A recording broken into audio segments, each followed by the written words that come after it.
Hello viewers, welcome you all on channel. So today I bring this video for all of you in which I am going to explain a very famous and very motivational poem on his blindness written by a great poet John Milton. ये poem मैं आपको हिंदी और English दोनों में explain करूंगी जिससे कि आपको अच्छी तरह से समझ में आ जाए. So if you still not subscribe the channel, so please do it and press the bell icon so that you get the notifications on further uploads. I also welcome your suggestions and any topic in demands from channel. So before studying the poem, let's know something about the poet John Milton. So watch this video till end for complete idea and summary of this poem. Okay? तो चलिए poet के बारे में जानते हैं. सबसे पहले John Milton एक इंग्लिश पोएट थे. इन्होंने अनेक आध्यात्मिक कविताओं की रचना की थी, लेकिन 44 वर्ष की आयु में ही वो नेत्रहीन हो गए. बावजूद इसके उन्होंने कविता लिखने का कार्य रोका नहीं, बल्कि नेत्रहीन होने के बाद ही उनकी सर्वश्रेष्ठ रचनाएं सामने आईं, जैसे ये poem on his blindness and paradise lost etcetera. Now let me tell you the basic idea of the poem. This poem is of 14 lines. ये 14 लाइन की पोएम है जिसे सोनेट कहते हैं. ये पोएम का टाइप होता है सोनेट. इसमें मिल्टन ने अपनी नेत्रहीनता के बारे में बताया है. उन्होंने बताया है कि किस प्रकार इस अंधेपन के कारण वो जीवन के विभिन्न आनंदों और कविता के माध्यम से ईश्वर की सेवा करने से वंचित हो गए हैं. वो इसकी शिकायत ईश्वर से करना चाहते हैं, लेकिन जल्दी ही उन्हें इस बात का एहसास हो जाता है कि जो ईश्वर के दिए हुए कष्टों को बिना किसी कठिनाई के सह लेता है, वो भी ईश्वर की वास्तविक सेवा करता है. Okay, now I am going to explain this poem in stanza wise manner. So let's see the first stanza. ये stanza आपको स्क्रीन पे शो हो रहा है, आप उसको मैच करिए. When I consider how my light is spent, array half my days in this dark world and wide, and that one talent which is death to hide, lost with me useless, though my soul more bent to serve there with my Maker and present my true account, lest he returning chide. Here poet says that he was very much anxious to serve God with his poetic power, but he could not do so because he became blind in the middle of his age. In the first and second lines of the poem, the poet says that when I think that how did I become blind in this dark and vast world before completed half of my age, actually here he wanted to say that after becoming blind, the whole world appeared to him dark and wide. In the third and fourth lines, the poet says that the poetic talent which will be destroyed only after death remained unused with me at present. Here poet said that he could not serve his master by talent of writing poem. In the fourth, fifth and second lines, the poet says that now my soul is willing to serve my master, means God, through poetry, but after my death, when I'll present my actual work before God, I afraid that God may not scold me for not doing my work properly. Actually, poet wished to serve God in the best possible way, so that he might not rebuke him after his death on the day of judgment, when he would be placing the account of his life before him. इस stanza में poet कहते हैं कि वह अपनी कवित्व शक्ति से ईश्वर की सेवा करना चाहते हैं, लेकिन वह ऐसा नहीं कर सके क्योंकि वह अपनी आधी उम्र पूरी करने से पहले ही नेत्रहीन हो गए.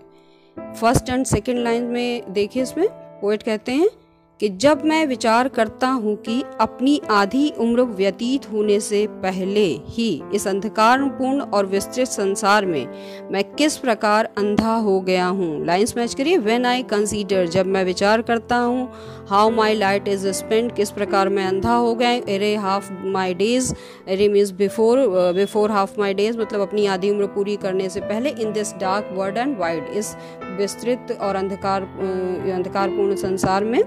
यहाँ कंसीडर का मीन्स है विचार करना, लाइट मीन्स आईसाइट या दृष्टि है, स्पेंट मीन्स समाप्त होना है, ere means before. Okay, third and fourth lines में पोएट कहते हैं कि कविता करने की वह क्षमता जो मृत्यु के बाद ही नष्ट हो सकेगी, वह इस समय मेरे नेत्रहीन हो जाने के कारण व्यर्थ पड़ी हुई है। लाइन्स मैच करिए। एंड दैट वन टैलेंट, ये जो कविता करने का एक टैलेंट है, which is death to hide, जो मृत्यु के साथ ही जाएगा, लॉस्ट विद मी यूजलेस, मेरे साथ बेकार, मेरे पास बेकार ही पड़ी हुई है। हियर टैलेंट मीन्स एबिलिटी या क्षमता, डेथ टू हाइड मीन्स मृत्यु के साथ नष्ट होना, lost with me useless means जो मेरे साथ व्यर्थ पड़ी, लॉस्ट मीन्स पड़ी हुई, व्यर्थ पड़ी हुई है। Fourth, fifth and sixth lines में पोएट कहते हैं कि यद्यपि मेरी आत्मा कविता के माध्यम से ईश्वर की सेवा करने के लिए बहुत इच्छुक है, परंतु मैं उस समय डर जाता हूँ कि कहीं ऐसा न हो कि मेरी मृत्यु के उपरांत अपने जीवन के कार्यों को नेत्रहीनता की वजह से ठीक प्रकार से न कर सकने के कारण वह मुझे फटकारे। लाइन्स मैच करिए। Though my soul more bent to serve there with my Maker, I present my true account, lest he returning chide.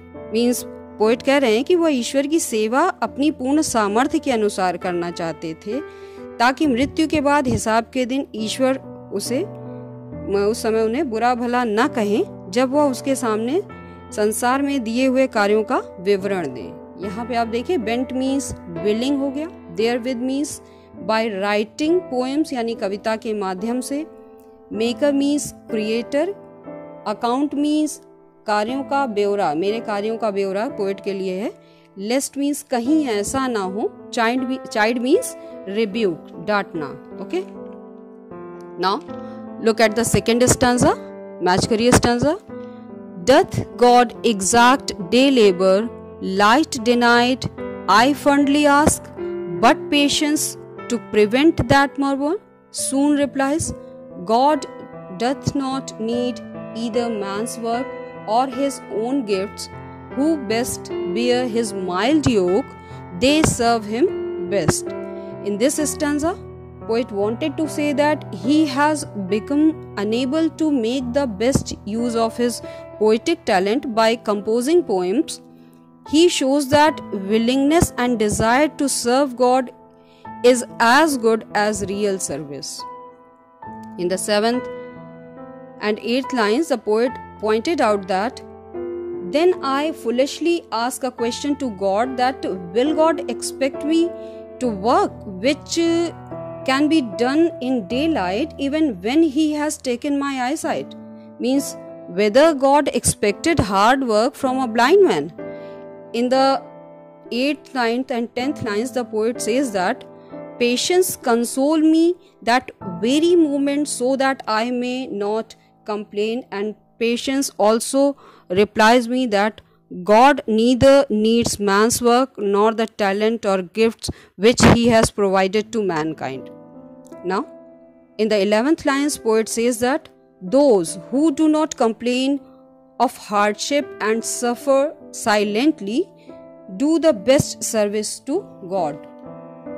इस स्टैंजा में पोएट कहते हैं कि अपने अंधेपन के कारण वह कविता लिखने में असमर्थ हो गए हैं। पोएट ये दर्शाते हैं कि सेवा करने की इच्छा भी उतनी ही अच्छी है जितनी की वास्तविक सेवा। 7th and 8th लाइन्स में पोएट कहते हैं कि तब मैं मूर्खता पूर्वक दुखी होकर ईश्वर से यह प्रश्न पूछता हूँ कि क्या ईश्वर मुझसे दिन के प्रकाश में किए जाने वाले कार्य की उम्मीद करेंगे, जबकि उन्होंने ही मेरी दृष्टि ले ली है। मीन्स क्या ईश्वर अंधे व्यक्ति से कठिन परिश्रम की उम्मीद करते हैं? लाइन्स मैच करिए इनको। Doth God exact day labor, light denied, I fondly ask. I fondly ask means तब मैं मूर्खता पूर्वक ईश्वर से क्वेश्चन करता हूँ. यहाँ exact means डिमांड करना. Day labor means day time में होने वाले कार्य. Denied means बिना दिए. ओके. Light denied means जब वो अंधे हो गए, उनकी आंखों की रोशनी ईश्वर ने ले ली. 8th, 9th and 10th lines में पोएट कहते हैं कि किंतु मेरा धैर्य मुझे तुरंत सांत्वना देता है ताकि मैं ईश्वर से शिकायत न करूं, न बड़बड़ाऊं. मेरा धैर्य मुझसे कहता है ईश्वर को न तो मनुष्य के कार्य की जरूरत है और न ही उन योग्यताओं की जो उन्होंने मानव जाति को प्रदान की है. लाइन्स मैच करिए. बट पेशेंस, पेशेंस धैर्य. टू प्रिवेंट मतलब रोकता है और आंसर करता है. दैट मर्मर सून मेरे बड़बड़ाने को रोकता है. एंड सून रिप्लाई और आंसर करता है. गॉड डथ नॉट नीड ईश्वर को जरूरत नहीं. ईदर मैन्स वर्क और हिज ओन गिफ्ट्स. ओके. यहाँ मर्मर मीन्स बड़बड़ाना या शिकायत करना है. डथ मीन्स डज है. गिफ्ट मीन्स योग्यता. ओके. 10th लाइन में पोएट कहते हैं कि वो लोग जो ईश्वर के दिए कष्टों को बिना शिकायत किए सहन करते हैं वो भी ईश्वर की सर्वोत्तम सेवा करते हैं. लाइन्स मैच करिए. Who best bear his mild yoke they serve him best. Mild yoke means soft punishment जो ईश्वर के द्वारा कभी दिया जाता है. Now I am going to explain last stanza of this poem. His estate is kingly, thousands at his bidding speed, and post over land and ocean without rest. They also serve who only stand and wait. In these lines, poet expresses his belief in God. In the 12th and 13th lines, the poet says that God is like a king. When he commands something, then thousands of fairies and angels run on land and the sea without taking rest. They do not stop before they have carried out his command. Okay. In the 14th line, poet says that they who are ready but get no chance to serve God are also his good servants. Here poet wanted to say that willingness and the desire to serve God is the most important thing. It is as good as real service. इस stanza में poet ईश्वर में अपने विश्वास को दर्शाते हैं. 12th and 13th lines देखिए. इन lines में पोएट कहते हैं कि ईश्वर की स्थिति राजा के समान है. जब उसकी आज्ञा होती है तो हजारों परियां व देवदूत धरती व समुद्र पर दौड़ पड़ते हैं बिना विश्राम किए. आज्ञा का पालन करने से पहले वे रुकते नहीं हैं. लाइन्स मैच करिए. His state is kingly. उनकी स्थिति कैसी है? राजा के समान. Thousands at his bidding speed and post over land and ocean without rest. State means kingdom या राज्य भी कह सकते हैं. किंगली मीन्स राजा के समान, राजा के जैसा. बिडिंग मीन्स आज्ञा. Post means travel at very quick speed means तेजी से दौड़ते हैं. पोस्ट जैसे ईमेल वगैरह या वो सब होती है स्पीड पोस्ट, तो उससे यहाँ पे पोस्ट को लिया गया है. तेजी से दौड़ना, तेजी से वर्क करना. लास्ट लाइन मैच करिए. पोएट कहते हैं कि वो लोग जो आज्ञा पालन करने को तैयार तो हैं परंतु उन्हें कोई अवसर नहीं मिल पाता. ईश्वर की आज्ञा पालन करने को वो तैयार तो हैं लेकिन उन्हें कोई अवसर नहीं मिल पाता. वो भी ईश्वर के अच्छे सेवक हैं. मीन्स ईश्वर की सेवा करने की इच्छा व अभिलाषा सबसे महत्वपूर्ण बात है. यह उतना ही अच्छा है जितनी की सच्ची सेवा करना. लाइन मैच करिए ये वाली. They also serve. वो भी सर्व करते हैं. Who only stand and wait. Okay. इस सोनेट में हम मिल्टन के धार्मिक विचारों का यहाँ पे हमें पता चलता है इस सोनेट से हमें. And I hope you have well understood this poem. If you still have any query और doubts you can mention in the comment box. I'll reply there. That's all for this video. Hope you all are safe at your places. Keep learning and keep growing. Soon another topic will come. Thanks for watching.